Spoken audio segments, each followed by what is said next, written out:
the Spanish boys arrived and everything else, you know, they rode on these horses.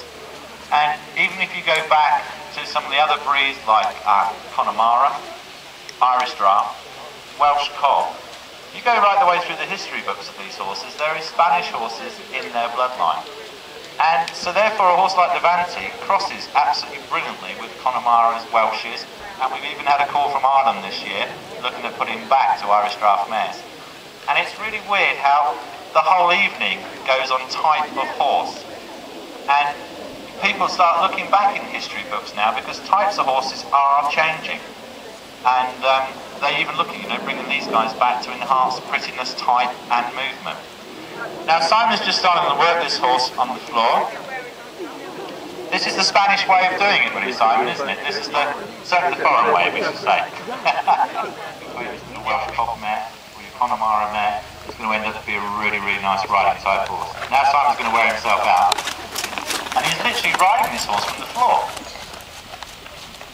Now Simon goes around, all the way around this local area, training horses, not just, you know, advanced dressage horses, but novice dressage horses, because it's a very easy way of starting the process of high school movement. And if you've got a horse that's slightly weak behind, or wants to come back into work slowly, Simon's groundwork is a very, very good way of doing it. You see how the horse is just listening to Simon now? He's not perfect at this by any means, but 4 times he shouldn't be perfect, really. And they've changed the breed type as years go through to create more of a dressage movement. Originally these horses were bred for battle. So the more up and down, the more their legs came out sideways, the more likely you were of actually damaging your enemy before he actually come along and cut your head off. And literally if you go through the history books, you used to see a lot of these horses had great big spurs on the outside of their fetlocks. And that's what they used to train them, and all the high school movements are all trained from war movements. We've actually had the film people in this morning looking at this guy. There is a couple of film boys here at the moment, I know. And we can't use him on the job we're doing at the moment, but he is going to be used for the next job because he's such a nice, quiet stallion. Most actors and actresses can't ride. They all say they can, but they can't ride. For that job, you need a horse that is so, so quiet. Steady, son.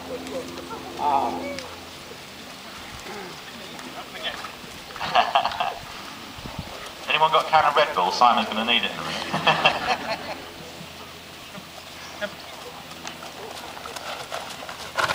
But I think it's just lovely to see them work. Now you can do this with all horses. You know, we show in-hand horses here as well, youngsters yielding 2 and 3-year-olds. And this principle can really improve the show of a young horse. Really improve it. Most of the time people just bring youngsters out on the end of a line and say, my God, I've got to run. And they just run flat out.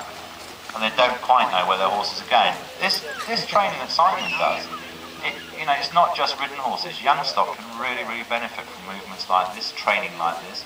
And it's starting, you don't put pressure on a young horse, but you're getting that trainability factor come through. So what we're going to do now, or something like that, then obviously go towards training. Just going to relax. Take a nice deep breath, Kathy. Just relax up. So at the moment Kathy's sitting on the horse and Simon is still riding the horse from the floor. But all the way through you can see how soft Simon's actual rein contact is. And the horse is really focused on Simon and listening to his body structure.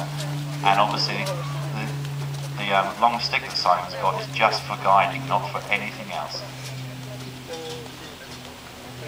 And you start to let Kathy have a feel of what's going on. Good lad. Now he's learning, see? He's just starting. 6 months' time, Kathy, you'll be doing it down the yard or back. Alright? Go and have a little jog round on my wild stallion. Now I think it's really nice that Kathy obviously has used the stallion with one of her mares this year. Most of the time when you come to a stud farm, you just say, oh, thank you very much, let's have your money and I'll put your mare in foal and send it home. But throughout the whole period of Kathy coming here, because we are an open stud where mare owners come all the time, she's always had a little twinkle in her eye every time she's walked past the stallion. So I think she was really quite pleased when we suggested that she rode the horse for this evening. There's alright, there's plenty of scotch, darling, don't worry.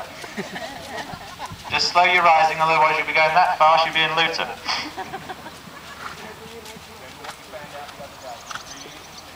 But I think, ladies and gentlemen, I think it really does show you the sort of temperament and rideability of not just this stallion, but also the breed of this stallion.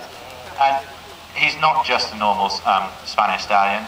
He was actually licensed many years ago now, but he was the highest licensed mark of stallion grading. So he was accepted by the Spanish very, very well. He now stands at stud in the UK here. He's owned by Mandy Grimwood, who is in Spain. She's always better than us, she's out of the rain. And Karen competes this horse at weekends, We don't ride this horse sometimes for 3 or 4 months and we just jump on board and ride him. That's what sort of horse he is. In fact, I think the first time he's been ridden for about 10 months was one night at your demo. I jumped on him, didn't I?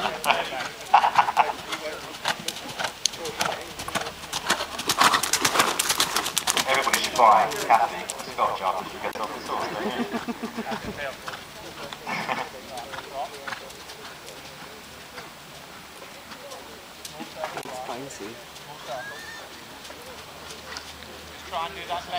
The horse is starting to show off now, he's starting to show extension.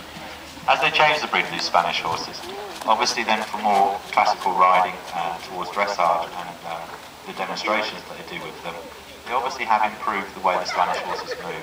And this horse in particular has got an outstanding extension. If he keeps going that fast though, he just starts going a little bit wide behind. That's only because he's well endowed. If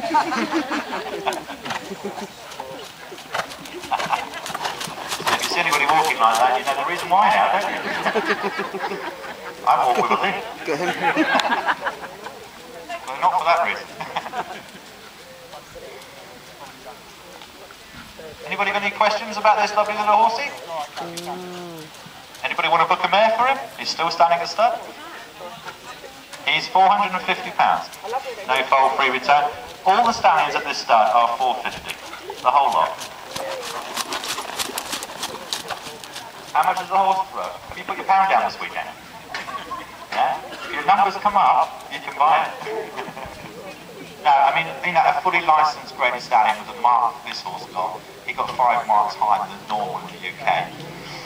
If he was in Spain being sold to America, it could be any money. Absolutely any money. He's definitely not a cheap horse, put it that way. Spain. He's not a Spanish trained horse. This actual horse here was born in the UK. This is one of our major achievements for British breeding. He took on all the Spanish horses at the breeding, and he was born here, literally about 15 miles away from where we are today. So he's a real major, success for British breeding of the Spanish Andalusia. I think there we go, guys. You enjoy that, Kathy? Well done. That's quite a brave move for Kathy, guys. It's very, very nervous. They are stallions, and when you're not used to riding stallions, they obviously feel really quite powerful. But Kathy, I think you did a fantastic job there. Simon, thank you very much indeed. It's a great thing to show people. Guys, Simon is available for teaching, and I really mean it, seriously. The change of this horse for literally by 4 goes. We've got 2 and 3-year-olds that would really benefit from this work that Simon does on the floor, and I'm sure you guys do as well. So again, thanks Kathy, and thank you very much Simon. Let's just see. That was beautiful. Shall we try?